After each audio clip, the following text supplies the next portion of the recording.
Candan aziz lise son öğrencileri, çok değerli izleyicilerimiz, kimya dersine hoş geldiniz.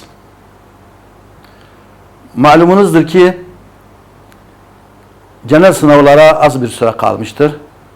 O yüzdendir biz düşündük ki, daha uygun gördük ki geçen senelerin, geçen yılların genel sınavlarının sorularını burada ele alak, çözümlerini çalışak, derslerimiz birkaç ders öyle geçsin. Bugünkü dersimiz bu sene 2024 eğitim yılı temhidi dedikleri hazırlık sınavının sorularını ele alacağız. Onları teker teker çözeceğiz. Çözmeden önce sorulara bir göz atalım.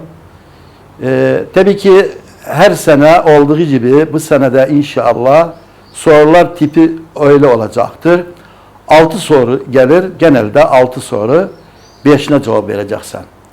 Yani bir soru terk etme avantajımız vardır. Öte yandan 6 sorudan başka sorular içinde de terk var. Mesela alsak bu sınav sorusunu, hani dediğimiz bir yıl 2024 temhidi sınavıdır.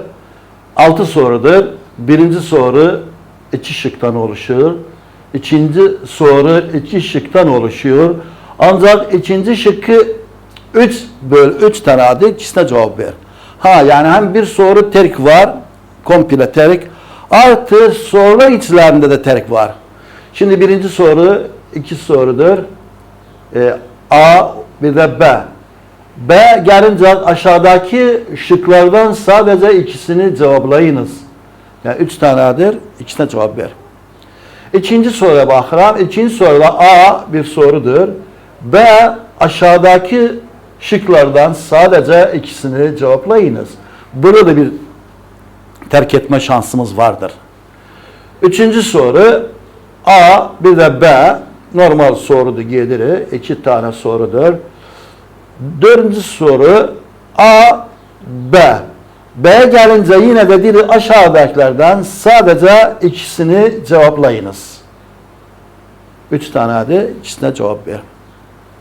Tabii ki bu ikinci yüzünde biz burada ayrı ayrı yapmışız. Özü 2 yüzdür. Sonra üzerinde oturupsan, imtihanda oturupsan bunlar ögüve gelecektir. 5. soru A, bir de B. B yine de B 2 şık istiri, özü 3 tane adı, ikisine cevap ver. 6. soruya getirem. 6. soruda yine de A bir de B. B yine de 3 sorudur veya 3 şıktır, ikisine cevap ver.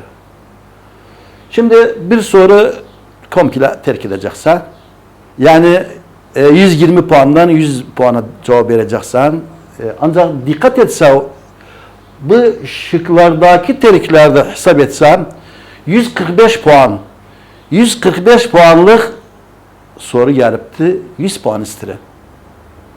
145 puandan 100 puana cevap ver. Yani bu bir büyük avantajdı. Şimdi ne yapmam gerekir? Ben sınavda oturmuşam, önüme soru geldi. İlk 5 dakika veya 10 dakika hiçbir cevap vermeden soruları baştan sona kadar teker teker okuyacağım. Birinci sorunu okudum. Anladım nestiri. Hangi bölümdendi? İkinci sorunu okudum. Üçüncünü okudum. Dördüncünü. Niçin böyle yaparım? Şimdi en azından 5 dakika veya 10 dakika bu işlemi yapacağım. Belki en son karar vereceğim hangi sorunu terk edeceğim. Belki birinci soruda 2 şıktı. İkisini bilirim. İkinci soruya geldim. Birinci şıkkını bilirim. İkinci şıkkı 3 tane adı. İkisini bilirim, birisini bilmirəm. Zaten terk ederim o şıkkı. Sual terk etmem hepsini. Yani bazı sorularda Arapça terk zımni dedikleri iç terkler var. Onlar o sorunu terk etmesem daha iyidir. Başka bir sorunu terk ederim, içinde hiçbir avantajım yok. Mesela geldim, bakırım, mesela 3. soruya. A bir de B. Hiçbir terk şansım yoktu. İçinde anı bilirim. Mesela bede şüphem var. Adan ondan 10 Allah'ım. Beden olabilir. Çok emin değilim. Ondan 5 Allah'ım, 6 Allah'ım yok terk ederim özü. Çünkü bir sual terk mecalim vardı. Demek ki bu öğrenci hala cevap vermeden hiçbir suala bunları gerek hepsini bir bir ele alsın, düşünsün, hangi sorunu terk edecektir. Evet arkadaşlar. Şimdi geleceğim soruları okuyacağım. Teker teker okuyacağım. Neden okuram soruları? Dedim 5 dakika 10 dakika soruları okuram. Hangi bölümdendi? Mesela birinci soru 1A. Karbon yüzdesini öğrenmek için bir organik madde numunesi direkt voltizasyon yöntemiyle analiz edilmiştir. 15,24 mg numune oksijenli bir ortamda yakılmıştır ve CO2 gazı uygun bir ortamda emilmiştir. Karbondioksit kütlesi 22 mg olduğuna göre bileşikteki karbon elementinin kütlece yüzdesini bulunuz. Mol kütlesini verip karbon 12 gram bölü mol, mol kütlesi karbondioksit 44 gram bölü mol. Ben ilk önce bu sorunu çözmeden önce hangi bölümdendi bu? 6. bölümdendi bu. Hatırlarım 6. bölüm kurallarını. 6. bölümde yüzde kuralı hangisiydi? Herhangi bir maddenin yüzdesini isterse o maddenin kütlesi bölü numunenin kütlesi çarpı %100. Bu kural kullanacağım. Detaylar biraz sonra geçeceğim. Birinci soru B. Aşağıdaki şıklardan sadece ikisini cevaplayınız. Dediğimiz gibi 3 şıktı. Birisini terk edeceğim. Hangisini terk edeyim? Henüz bilmiyorum. Yeniden okuyacağım. FeCN6 parantez eksi 3 kompleks bileşiğinin etken atom numarası ne kadardır? Etken atom numarası kuralına geçerli midir? Demiri verin bana 26'dır. Hangi kanun, hangi bölümdür bu? Bir düşünelim. Evet değerli öğrencilerimiz, tabii ki 5. bölümdür bu. 5. bölüm hatırlarsınız etkin atom numarası var idi. Etkin atom numarası mesela herhangi bir bunları topladıktan sonra 36 veya 54 veya 86 sayısına eşitse kuralına uyumludur. Eşit değilse uyumlu değildir. Onunla çözülecektir. Ben şimdi öğrenciyim, oturmuşum, ne yapacağım? Bir kafamda dolaştırırım soruları. Ondan sonra karar vereceğim. Hangi sorunu terk edeceğim? Tabii ki aynen birinci sorun B'sinin ikincisi aşağıdakileri tanımlayınız.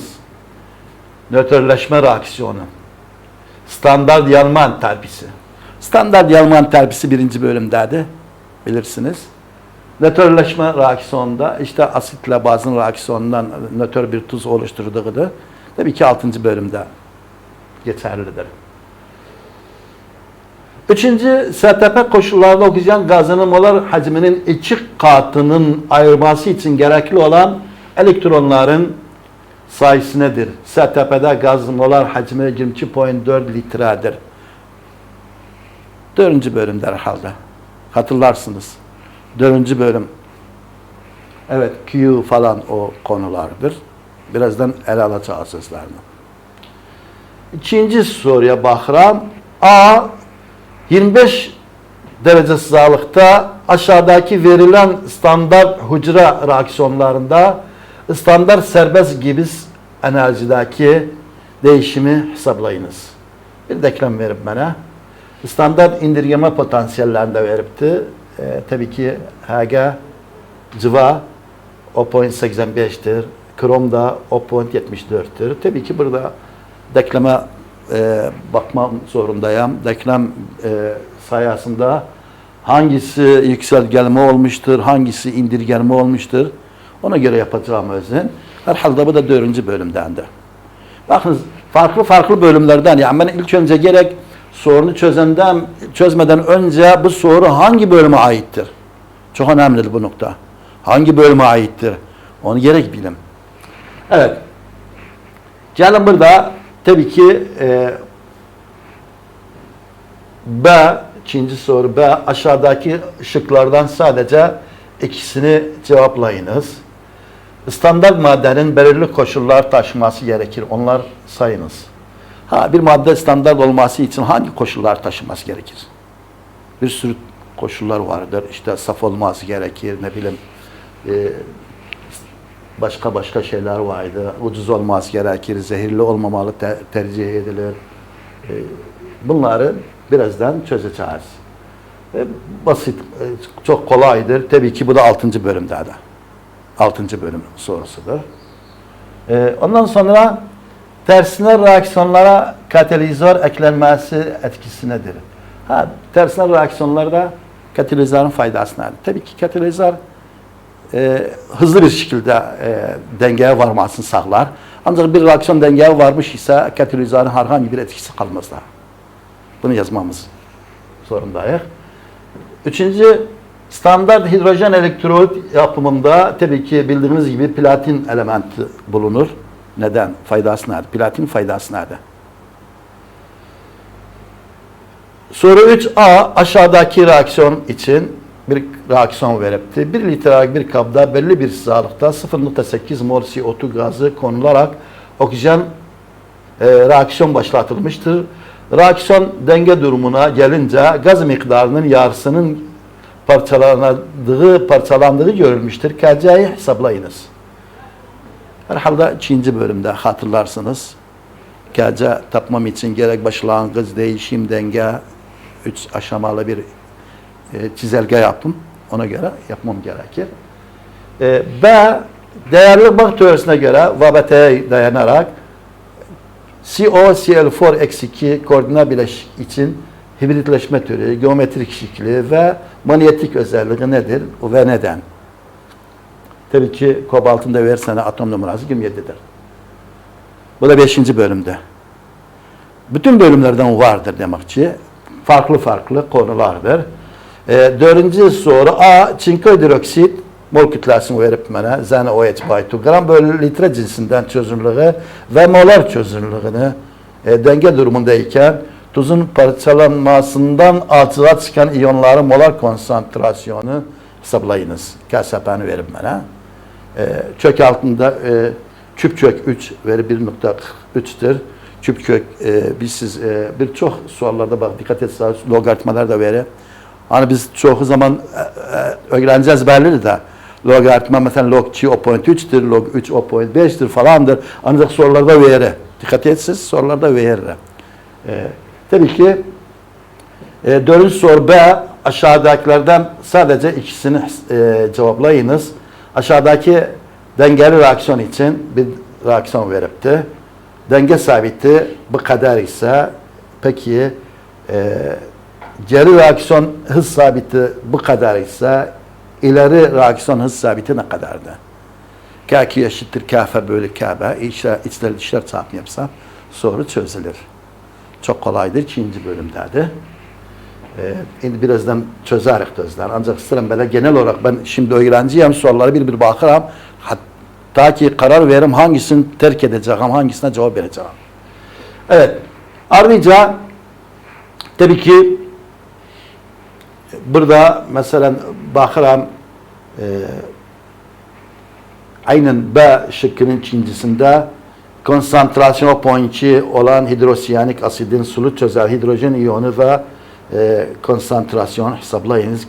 Ka 4.9 çarpı 10 üzeri eksi 10 98'inde kökü 10 veripti. Yaklaşıktır tabii ki. 100 olsaydı 10 olurdu. Yani yaklaşık olarak vermiş. Bu da 3. bölümde. 3. bölüm başlangıcındadır.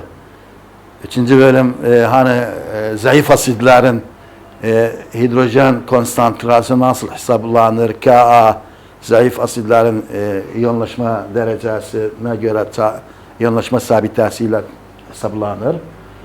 Ayrıca 3. entropini tanımlayınız. Uluslararası birimi sistemine göre birimleri nelerdir? Simgesi nedir? Entropi nedir? Simgesi nedir? Birimi nedir? Uluslararası tabii ki. Onları açıklayacağız. Bu 1. yüzdü. Soru 200'lüdür. Biz burada parça ayrı koymuşuz olsun. İkinci yüzünde 5. sual vardır. 5. soru, bakınız dikkat edin. Birinci bölümde çok önemli sorulardan birisidir. Çok sana geldi. Sana 3 tane denklem veripti. Evet. Birinci denklemi, karbon artı H2, C2, H2 dire delta H ifadesinden zade eğer aşağıdakilerini vermişsem mesela bu buncaysa, bu da buncaysa, bu da buncaysa peki yukarıdakinden zade bu biz Hez yasasına göre 3 tane denklemi toplarım sonra o yukarıdaki denklem çıkarsa o zaman delta H'leri de onların toplamına eşittir. Evet. Ve aşağıdaki nedenlerden sadece ikisini açıklayınız. 3 tane neden veripti. İkisine cevap verir. Ben burada mesela olabilir 3 taneden bir tanesini bilmirəm, 2 tanesini bilirəm. Edebilirim. O 2 taneye cevap veririm. Birisini terk edim. Sual terk etmeden. 6 sual var birisini terk edesen. 5'ine cevap ver. Değil bu sual terk edim. Bir taneyi bilmirsem. Ancak 2 taneyi bilmirsem yok iş zor oldu. Sual terk ederim. Yani bir şeyler gerek hesap ederim. Tabii ki 6. soruya bakıram. pH değer vermeni 3. bölümde bu herhalde. Elde etmek için 1 litre 0.125 asitik asit çözeltisine eklenmesi gereken sodyum asetat tuzunun kütlesini hesaplayınız. 3. bölümdendi. Bak log 1.8 ve 0.26'dır. Log 1 de eşittir 0. Bunlar öğrencilerimiz birçoğu biliyor. Ancak bilmirsə da burada verim bana. En son 6. sorunun B şıkkında aşağıdaki boşlukların sadece ikisini doldurunuz. 3 tane boşluk veripti bana. KC'den KP arasında ilişki delta N değerine göre tabii ki delta N 0 ise KC eşit olur KP'ye, delta N 0'dan büyük ise KP daha büyüktür, delta N 0'dan küçük ise KC daha büyük olur. Bunlar ister benden. Açık sistemin tanımını isterir, kapalı sistemin tanımını isterir. Açık sistem, kapalı sistem 1. bölümdedir. Koordinasyon komplekslerde kimler Lewis bazlıdır, kimler Lewis asididir. Bilirsiniz yani kompleks bileşiklerde ligand var. Bir de merkezi atom var. Ligand Lewis bazlıdır çünkü bir çift elektron vardır. Merkezi atomda Lewis asididir. Şimdi burada boşluk ve boşluk ayırmak için Feiling çözeltisi kullanılır. Herhalde bence yani Feiling nerede kullanırdık? 7. bölümü hatırlarsak. Mesela aldehitler vardı, ketonlar vardı. Aldehit ile keton nasıl ayrı edilir? 2 deney tüpü verdim. Birisinde aldehit vardır. Diğerinde de keton vardır. Tabii ki Feiling çözeltisiyle aldehitler reaksiyona girerler. Ketonlar reaksiyona girmezler. Burada şimdi 6 sorudu. Bir sorunu terk edeyim. Hangisini terk edeyim? Yani öğrenci olarak hepsini okudum. Ondan sonra karar veririm. Hangisi full mark, tam derece Allah'ım. 1. sualda hiçbir müşkilem yoktu. 2. sualda bir problem yoktur. 2. sualda terk etmek şansım da vardı. 3 tanedir. Birisini bilmirəm. Terk ederim ancak sualı terk etmem. 3. suala geldim. Mesela ben kafamdan deyirəm. Olabilir A bir de B'di. Mesela olabilir A'nı bilmirəm. 10 puandı. O zaman mecburen 3. sual terk ettim. 4, 5, 6 kalgaya cevap verin bunlar hepsine. Ancak içinde şansım vardı. Şansım nerede? İçlerinde terk etme şansım vardı. İçlerinde böyle özellikle B şıkları 3 tanedir. 2'sine cevap veririm. Burada da 3 tanedir. 2'sine cevap veririm. Bunda da yine de 3 tanedir. Yani mesela burada aslında aşağıdaki boşlukları sadece ikisini doldurdunuz. 4 tane çıktı. Bazen böyle de olur. 4 şıktır. 2'sini isterim. Yani bu bir avantajdır. Evet arkadaşlar. Şimdi gelelim. Mesela biz bunları nasıl 1. soruları teker teker ele alacağız. 1. sorunu ele alın. Nece yapın 1. sorunun şeyini. Tek tek 1. sorunu çözerek, 2. sorunu çözerek. Demin söylediğim dersin başında da söylediğimiz gibi biz bundan sonra geçen yıl, evvelki yıl, daha evvelki yıl bütün soruları tek tek genel soruları, bakanlık sorularını, vizar soruları burada siz değerli öğrencilere, sizler için aktaracağız. Çözümlerini de burada çözeceğiz. Neden de şöyle yapıyoruz? Biz öyle kanaatindeyiz ki sorular han derler tarih tekrarından ibarettir. Biz de diyoruz sorular belki de tekrar olabilir. Aynen bu sorulara benzer sorular demiyorum hepsi gelir. Bir ilden bir sual gelebilir, geçen ilkinden bir sual gelebilir, o birisinden veya buna benzer gelebilir. Aynen sual biraz farklı istek olabilir. Gördüğünüz gibi sorular çok kolaydır. Çoğu direkt kitaptan gelmiştir. Hatta sayılar bile değişilmemiştir. Bazılarında ufak değişimler olmuştur. Mesela rakam olarak, sayı olarak değişiliptir. Daha kolay olsun diye. Mesela daha basit olsun diye. Mesela burada K, EQ 2.2'dir. K, B, o point o 5'tir. K falan zadı. Bu soru aynı o kitapta sayılar farklıdır biraz. O yüzden umarım bu gibi sorular gelir ve bundan daha kolay da gelir. Yeter ki endişemiz olmasın. Yeter ki imtihana getirdiğimiz zaman psikolojik olarak çok kolay bir ortamda herhangi bir endişe olmadan, herhangi bir korku olmadan cevap vererek hepimize başarılar dilerim. Bu dersimiz sona erdi. Tekrar bir başka derste bu soruları çözeceğiz inşallah. Sağ olun, teşekkür ederim.